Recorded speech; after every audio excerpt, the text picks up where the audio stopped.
Sobat Vibrasi Semesta, ketika kita menggigil dalam ketakutan, seringkali lupa bahwa kekuatan terbesar bukanlah yang menghancurkan, tapi yang menyadari. Di titik terdalam keheningan, kekuatan sejati tidak berteriak. Ia hadir, dan dalam kehadiran itu, ketakutan perlahan akan tunduk. Ketakutan bukan musuh, tapi sebuah pesan. Kita diajarkan sejak kecil bahwa ketakutan adalah sesuatu yang harus dihindari, dilawan, atau dikalahkan. Kita membangun benteng pertahanan dari rasa takut. Kita sibuk mengejar kekayaan agar tak takut miskin. Mengejar validasi agar tak takut ditolak. Bahkan mengejar kesempurnaan agar tak takut gagal. Tapi seberapa sering kita duduk diam dan benar-benar mendengarkan suara ketakutan itu? Apa yang ingin ia katakan?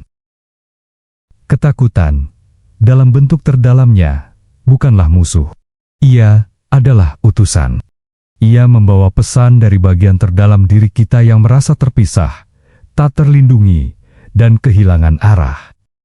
Ketika kita mulai memahami bahwa ketakutan bukan sesuatu yang harus dikubur, melainkan dijadikan cermin, maka kita memulai perjalanan spiritual yang sejati. Banyak dari ketakutan kita lahir bukan dari kenyataan, melainkan dari ilusi. Ilusi bahwa kita adalah tubuh semata. Ilusi bahwa hidup adalah kompetisi. Ilusi bahwa kita harus menjadi sesuatu untuk layak dicintai. Ketika identitas kita bergantung pada hal-hal luar, seperti status, harta, atau penampilan, maka kita memberi kekuasaan pada dunia luar untuk menentukan nilai kita. Dan dari sinilah ketakutan tumbuh, karena apapun yang berasal dari luar bisa diambil kapan saja. Ilusi membuat kita lupa akan siapa kita sebenarnya. Kesadaran yang tak tergoyahkan bukan ego yang rapuh.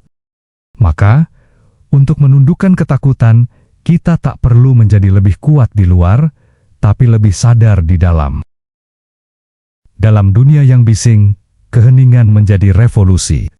Ketika kita diam, kita mulai mendengar. Tidak hanya mendengar suara dunia, tapi suara batin. Dalam keheningan, kita menghadap ketakutan bukan dengan senjata, tapi dengan keberadaan. Meditasi, doa, atau sekadar duduk dalam diam adalah cara membuka gerbang ke dalam diri.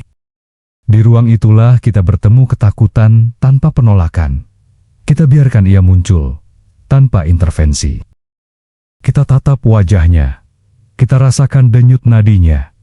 Lalu kita bertanya, apa yang kamu takutkan sebenarnya? Dan di balik pertanyaan itu, seringkali kita menemukan bahwa yang kita takuti bukanlah dunia luar, tapi kehilangan hubungan dengan diri sendiri. Ketakutan adalah rindu yang tak terucapkan. Rindu akan diri yang otentik, yang hadir, dan yang tidak terpisah dari semesta. Kekuatan sejati bukanlah dominasi atas orang lain, tapi dominasi atas ilusi dalam diri. Kesadaran adalah cahaya yang menembus bayangan ketakutan. Ia tidak berusaha mengubah apapun, hanya hadir dalam totalitas. Bayangkan seseorang yang berdiri di tengah badai. Ia tidak melawan angin, tapi ia tidak takut diterpa. Ia tahu bahwa badai akan berlalu, dan dirinya bukan badai itu. Demikian pula kesadaran. Ia hadir tanpa penilaian. Ia tidak berkata, ini baik, ini buruk. Ia hanya berkata, ini ada. Dan dalam pengakuan itu, ketakutan kehilangan cengkeramannya. Kesadaran adalah rumah bagi segala emosi, bahkan yang paling kelam. Ketika kita menyadari, kita menciptakan ruang. Dan dalam ruang itu, emosi menjadi pengunjung, bukan penguasa. Banyak ambisi duniawi lahir bukan dari panggilan jiwa, tapi dari ketakutan yang menyamar. Ketakutan akan kemiskinan menyamar menjadi keinginan akan kekayaan. Ketakutan akan kesendirian menyamar menjadi pencarian cinta. Dalam dunia yang memuja pencapaian, kita lupa bahwa tidak semua ambisi berasal dari cinta diri, banyak yang berasal dari rasa tidak cukup, dari trauma masa kecil, dari luka yang belum disembuhkan. Apakah kita benar-benar ingin menjadi sukses, atau hanya ingin membuktikan bahwa kita berharga? Apakah kita benar-benar ingin dicintai, atau hanya takut sendirian? Menundukkan ketakutan bukan berarti berhenti bermimpi, tapi berarti bermimpi dari tempat yang utuh, bukan dari tempat yang retak. Ketika mimpi lahir dari kesadaran, ia menjadi ekspresi cinta, bukan pelarian dari ketakutan. Ketika kita berjalan masuk ke dalam, melampaui label, peran, dan luka, kita tiba di tempat yang tak terdefinisikan oleh apapun. Di sanalah inti keberadaan tinggal, sebuah keheningan yang hidup, sebuah kehadiran yang tak tergoyahkan. Inti keberadaan bukanlah sesuatu yang harus diciptakan. Ia sudah ada. Kita hanya perlu menyadarinya. Seperti langit yang tak berubah meskipun awan datang dan pergi. Inti keberadaan tetap ada, meski emosi datang silih berganti. Di tempat itu, kita mengenali siapa kita sebenarnya, bukan sekadar nama, profesi, atau latar belakang, tapi kesadaran murni, diri sejati, jiwa yang menyatu dengan semesta. Dan dari tempat itu, ketakutan perlahan larut, bukan karena ia dipaksa pergi, tapi karena ia merasa tak lagi dibutuhkan. Perjalanan kembali ke kekuatan sejati tidak hanya filosofis, tapi juga praktis. Berikut adalah beberapa praktik sederhana, namun mendalam, yang bisa membantu Anda berdamai dengan ketakutan. 1. Sadari tubuhmu. Ketakutan seringkali muncul sebagai sensasi fisik. Jantung berdebar, napas pendek, otot menegang. Daripada melarikan diri, duduklah dengan tubuhmu, rasakan sensasinya. Hiruplah napas dalam-dalam dan katakan, "Aku hadir." 2. Tulis ketakutanmu. Tuliskan apa yang kamu takuti secara jujur. Lalu tanyakan, apakah ini nyata atau hanya bayangan pikiran? Latih pikiran untuk membedakan fakta dan fantasi. 3. Temani dirimu dalam diam. Luangkan 10 menit sehari untuk duduk diam.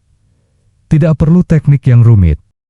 Hanya hadir, amati pikiran, amati napas, dan izinkan keheningan memelukmu. 4. Gali akar emosimu. Ketika ketakutan muncul, tanyakan, apa perasaan di balik ini? Rasa tidak aman, rasa malu, rasa tidak layak. Kenali luka batin yang belum selesai, dan beri ruang untuk disembuhkan.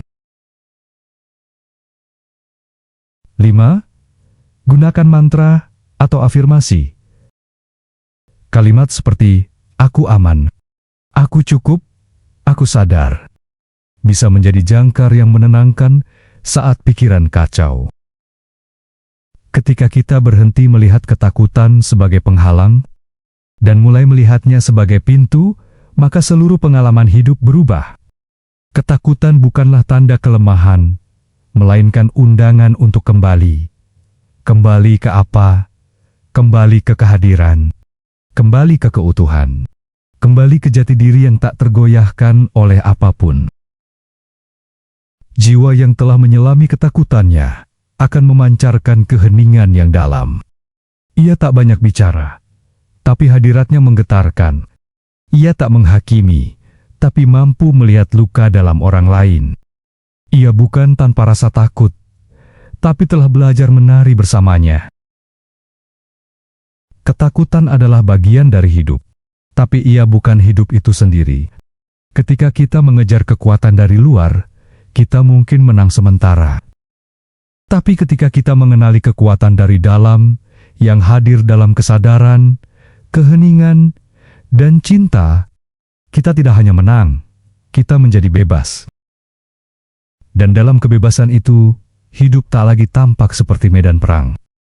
Ia berubah menjadi perjalanan pulang-pulang ke inti keberadaan, ke kedalaman diri yang tak tergoyahkan oleh badai. Pulang ke kekuatan sejati yang tak perlu menunjukkan kehebatan apapun. Karena keberadaannya sendiri telah menjadi bukti dari kemenangan yang paling sunyi dan paling hakiki.